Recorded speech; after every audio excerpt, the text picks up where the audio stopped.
Welcome to Dependable Flame, where we explore vintage petrol lighters, ashtrays, tobacciana, and other useful mechanisms. Make yourself at home.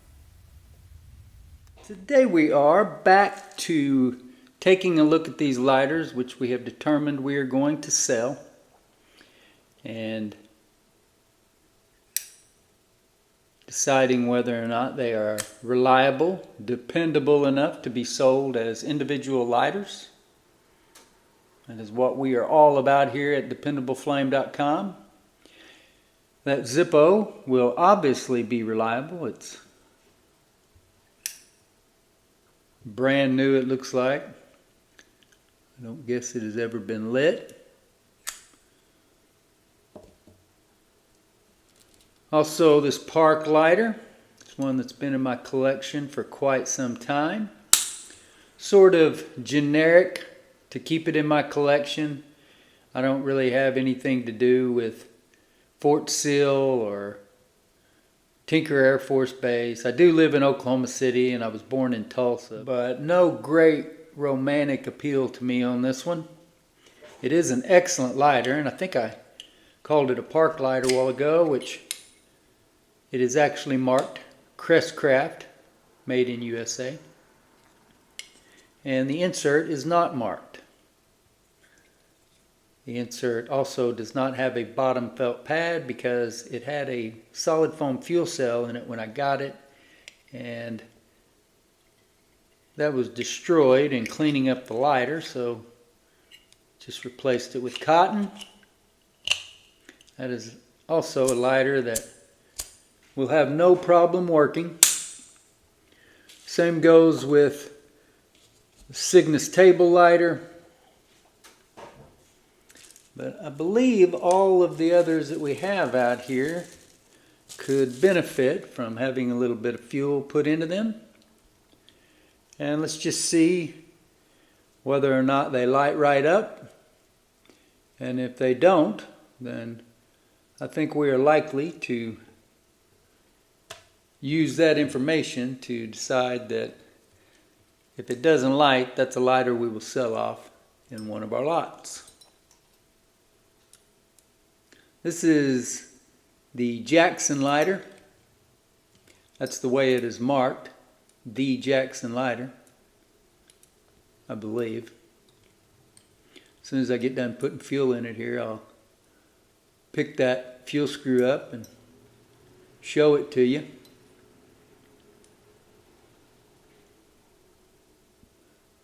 There are 4 drops, and obviously that fuel is pulling, so we'll shake that out off camera. Here is our fuel screw. So let's just see. See, it is marked the Jackson. Kind of hard to see with the light we have here. Has an integrated flint spring screwdriver. We will replace that fuel cap.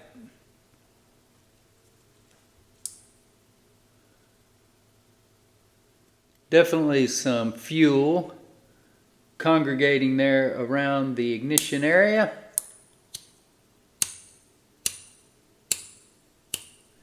So I'd say there's a good chance that I overfilled that one. I will be careful as I go through these others, hopefully not to refill them like I did that one. We'll come back to that one in a moment, hopefully after that wick has dried out a little bit. It's hard to know exactly how much fuel these things hold. And if you're paying the right attention, then maybe you can see it start to pull. My vantage point to look down into that tank, though, from right here where I'm recording this, is not the most easy thing to see.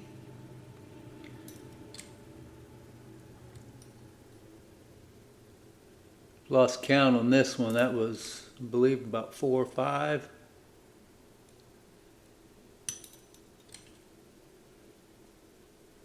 This lighter is marked Crown Lighter Corp. Patent pending. Very difficult to see. Crown Lighter Corp. Patent pending, Milwaukee, Wisconsin.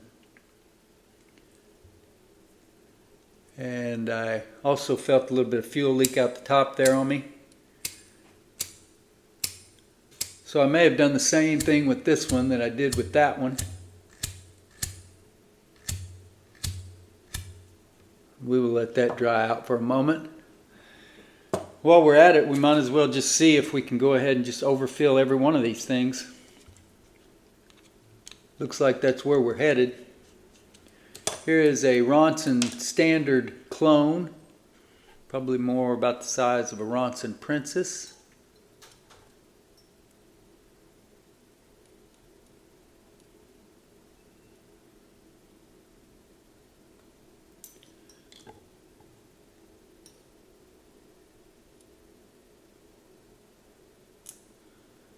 There's two.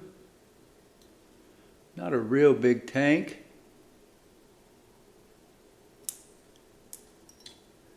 Let's just see if 3 might be enough. That fuel screw is a little bit small, a little bit hard to get a hold of, and at the same time turn it.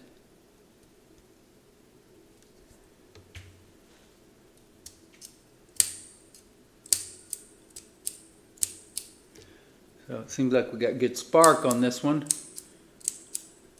but maybe not quite enough fuel just yet.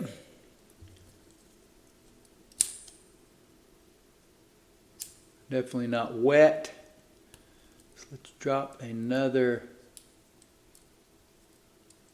dropper down there.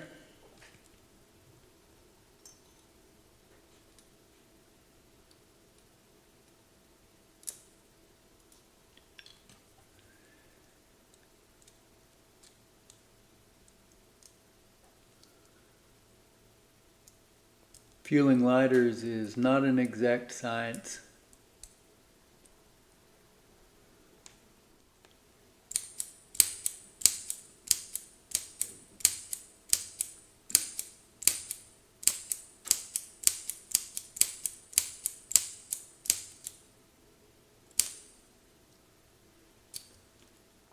I got a comment under a video yesterday where a guy was telling me that the paper gasket that was on that particular lighter would not hold the fuel in. And I have contended always, and I still do, that a properly fueled Petrol lighter, whether it's got a good seal on the fuel screw or not, should not leak fuel out of the bottom when it's held that way. It should retain its fuel because that wadding that is inside the tank should hold that fuel suspended up inside of it. You can see no fuel there dripping onto my thumb, no fuel coming out. Now that doesn't mean that it won't evaporate more quickly than other lighters. You just never know. It's definitely a factor. But the truth is, no matter what your lighter is, if it leaks in your pants pocket, if you end up with petrol or naphtha fuel all over your leg, it's not the lighter's fault. It's your fault. You overfilled it.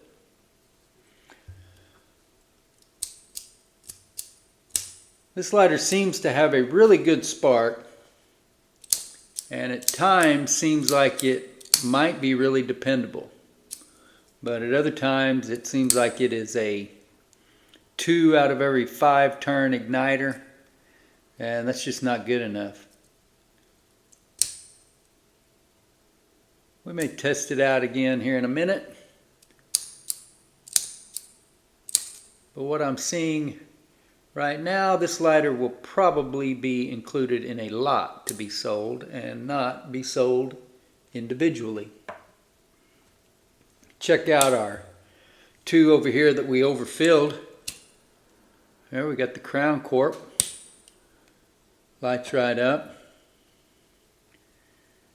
Here we have the Jackson. This lighter had something. I don't know if it was lacquer or there was a clear coat of something, almost glue-like, all over it when I got it. And that one lights right up as well. We'll continue tomorrow. Until next time.